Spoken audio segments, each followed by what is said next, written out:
Terima kasih pemirsa, Anda masih bersama kami dalam Kominfo Newsroom. Pemirsa, laporan studi status gizi Indonesia mencatat pada tahun 2021 sebanyak 24,4% atau 1 dari 4 anak di Indonesia mengalami stunting. Presiden Joko Widodo dalam arahannya menekankan bahwa target angka prevalensi stunting di tahun 2024 yakni di bawah 14% dan harus tercapai. Di wilayah Sulawesi Tengah tercatat pada tahun 2021 angka stunting masih berada di kisaran 29,7%. Lantas apa saja langkah dari Pemda Sulawesi Tengah untuk mengatasi hal ini? Saya telah tersambung bersama dengan Ibu Tuti selaku Kepala Dinas Pengendalian Penduduk dan Keluarga Berencana Provinsi Sulawesi Tengah untuk membahasnya lebih lanjut. Kita sapa terlebih dahulu. Assalamualaikum, selamat malam Bu Tuti. Waalaikumsalam, selamat malam. Baik, Bu Tuti, mengenai kasus stunting di Provinsi Sulawesi Tengah. Angka prevalensi stunting di Sulawesi Tengah ini masih masuk ke dalam kategori yang tinggi begitu, Bu. Menurut data juga Kabupaten Donggala ini menempati urutan pertama dengan jumlah kasus bayi yang mengalami stunting terbanyak di Provinsi Sulawesi Tengah, lebih dari 25.000 orang. Sebenarnya apa akar dari masalah stunting yang berada di wilayah Provinsi Sulawesi Tengah ini, Bu Tuti? Iya, betul sekali. Seperti kita ketahui bersama bahwa memang angka prevalensi stunting di Provinsi Sulawesi Tengah itu masih cukup tinggi, yaitu sebesar 29,7%. Hal ini tentunya lebih tinggi dari angka nasional, yaitu sebesar 24,24%. Tentunya untuk Provinsi Sulawesi Tengah, akar permasalahan sehingga kenapa angka prevalensi stunting di Sulawesi Tengah itu cukup tinggi. Tentunya yang pertama adalah faktor kemiskinan, kemudian yang kedua adalah faktor pola asuh, dan juga yang tidak kalah penting adalah faktor pengetahuan dan pendidikan. Kalau khusus untuk faktor kemiskinan, tentunya bahwa sebagian masyarakat di Sulawesi Tengah ini untuk pendapatan di Provinsi Sulawesi Tengah ini sangat berpengaruh terhadap angka stunting di Provinsi Sulawesi Tengah. Kemudian untuk faktor pola asuh itu dipengaruhi oleh pengetahuan dan juga pendidikan. Dari data yang dilakukan oleh mahasiswa KKN tematik stunting di Provinsi Sulawesi Tengah yang dilaksanakan di Kabupaten Donggala adalah bahwa didapatkan untuk responden pada keluarga berisiko stunting itu adalah sebesar 12.500 keluarga. Nah, tentunya dari 70% ibu rumah tangga ini berpendidikan sekolah dasar, demikian juga untuk rumah tangga. Faktor lainnya adalah masih tingginya angka pernikahan anak di Provinsi Sulawesi Tengah yang tentunya juga berpengaruh terhadap kehamilan, kemudian kehamilan yang tidak terencana, dan tentunya pola asuh yang belum siap dari calon ibu. Tentunya itu semua yang merupakan akar permasalahan dari angka stunting di Provinsi Sulawesi Tengah.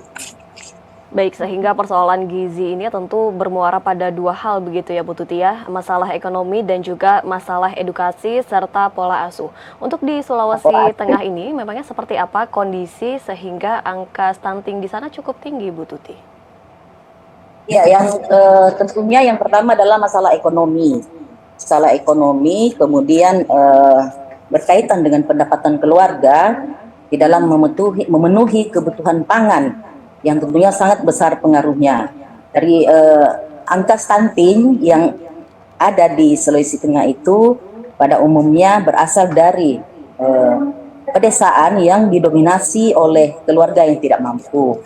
Kemudian yang kedua adalah untuk edukasi. Tentunya edukasi ini juga tidak kalah penting terhadap bagaimana kita percepatan dalam penurunan stunting di Provinsi Sulawesi Tengah.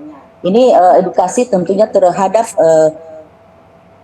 pola asuh dan untuk perencanaan kehamilan daripada ibu hamil yang punya pengaruh besar dalam periode 1000 hari pertama kehidupan. Ya, Sulawesi Tengah sendiri untuk masalah pola asuh masih menjadi penyebab utama dari tingginya angka stunting di Provinsi Sulawesi Tengah.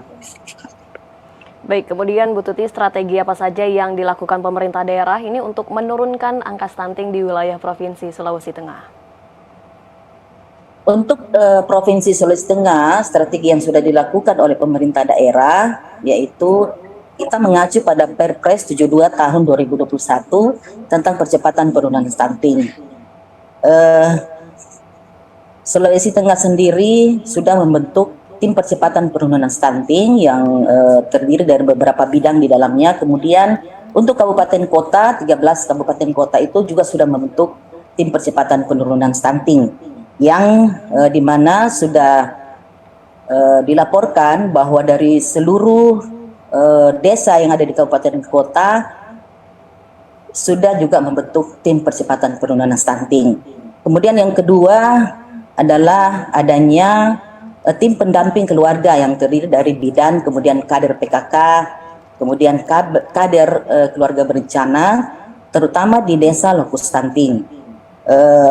Untuk Sulawesi Tengah sendiri, desa lokus stunting itu sebanyak 409 desa, dan untuk tim pendamping keluarga sebanyak 2.484 orang. Nah, tugas daripada TPK ini sendiri adalah mendeteksi dari keluarga yang berisiko stunting, mulai dari remaja putri, kemudian calon pengantin, kemudian ibu hamil, ibu menyusui, bayi, dan juga balita. Ya. Baik, kemudian dari tim pendamping keluarga ini seperti bidan gitu, apakah memang ada kunjungan bulanan begitu Bu, bidan ke rumah-rumah warga yang sedang ibu menyusui atau ibu hamil ini, apakah ada kunjungan semacam hal tersebut Bu Tuti?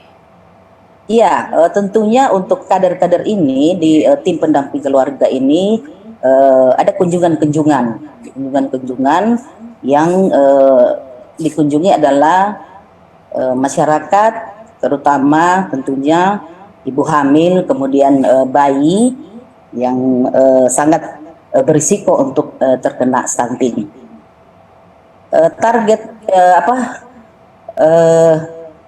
Strategi selanjutnya dari pemerintah daerah Provinsi Sulawesi Tengah adalah untuk RPJMD Provinsi Sulawesi Tengah sendiri ada target yang dibuat untuk percepatan penurunan stunting, yaitu pada tahun 2026 target RPJMD-nya adalah sebesar 8%. Kemudian hal-hal lain strategi dari pemerintah daerah Provinsi Sulawesi Tengah adalah beberapa perangkat daerah ini sudah menganggarkan untuk program daripada percepatan penurunan stunting. Khusus OPD Dinas P2KB sendiri, kami melakukan terobosan sebuah inovasi, yaitu inovasi namanya Ipagasi dan Sigercep Stunting. Aplikasi ini adalah bagaimana kita mengetahui lokus stunting yang ada di Provinsi Sulawesi Tengah, kemudian data terintegrasi daripada stunting yang ada di Provinsi Sulawesi Tengah. Kemudian kami juga sudah melaksanakan kerjasama dengan beberapa perguruan tinggi, baik negeri maupun swasta, yaitu Universitas Tadulako, kemudian Universitas Muhammadiyah, dan Universitas Al-Khairat untuk pelaksanaan KKN tematik stunting. Tugas daripada mahasiswa KKN ini adalah mengambil data, kemudian menganalisis serta melakukan penyusunan rencana sesuai dengan apa penyebab stunting yang ada di desa di Provinsi Sulawesi Tengah.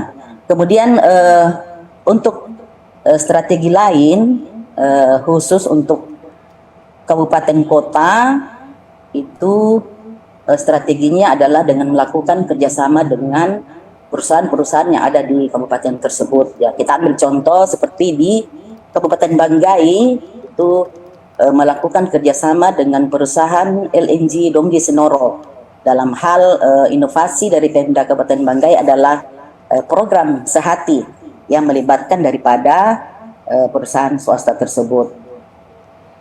Baik, Kami juga akan kembali. melaksanakan pengukuhan untuk Bunda Peduli Stunting, yaitu kita akan melakukan pengukuhan yang menjadi Bunda Peduli Stunting adalah Ibu Ketua Tim Penggerak PKK Provinsi Sulawesi Tengah. Insya Allah akan kami laksanakan pada tanggal 3 Oktober 2022, hari Senin minggu depan, insya Allah. Baik, kembali kepada aplikasi Sigercep Stunting dan juga Ipagasi ini, Bu. Apakah kedua aplikasi ini diyakini mampu untuk menurunkan program angka stunting yang ada di Sulawesi Tengah, begitu, Bu?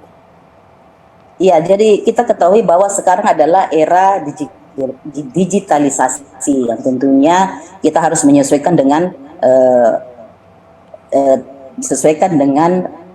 keadaan yang terjadi sekarang. Itu sudah era IT, kemudian itu adalah sebuah tantangan. Itu yang kita perlu kita jawab tantangan tersebut, tentunya dari inovasi kami tersebut, yaitu Sigercep Stunting dan juga Ipagasi. Dari inovasi tersebut itu kita bisa mengetahui di mana daerah yang angka stuntingnya tinggi. Kemudian tentunya yang dilibatkan di sini adalah yang sudah saya sampaikan tadi adalah mahasiswa dari mahasiswa KKN tematik stunting yang sudah dilaksanakan oleh beberapa perguruan tinggi yang merupakan kerjasama dengan Dinas P2KB Provinsi Sulawesi Tengah. Baik, dari aplikasi ini bisa mendeteksi di mana sekiranya lokasi bahwa di suatu daerah ini mengalami suatu stunting yang tinggi atau rendah, begitu ya, Bu. Kemudian terakhir, Bu Tuti, permasalahan angka stunting ini tentu diperlukan penyelesaian yang komprehensif dari seluruh pihak.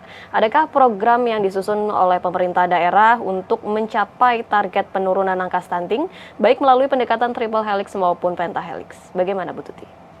Ya, untuk pendekatan triple helix tadi, seperti yang saya sampaikan, bahwa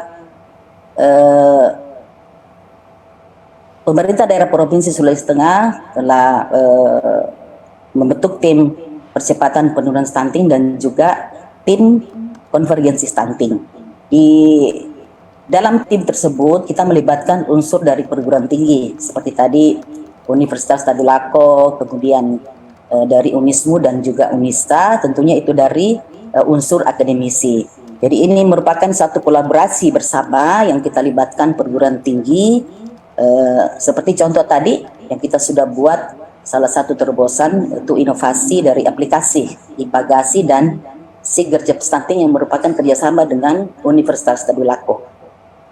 Baik, sehingga pemerintah daerah ini terus bekerja sama dengan berbagai pihak dengan terus berusaha untuk mencapai target penurunan angka stunting dengan tentunya inovasi yang terus-menerus. Terima kasih banyak Bu Tuti Zarviana selaku Kepala Dinas Pengendalian Penduduk dan Keluarga Berencana Provinsi Sulawesi Tengah yang telah bergabung bersama kami dalam tema Kiat Sulawesi Tengah Turunkan Angka Stunting. Terima kasih banyak Bu Tuti atas waktunya, salam sehat selalu. Terima kasih.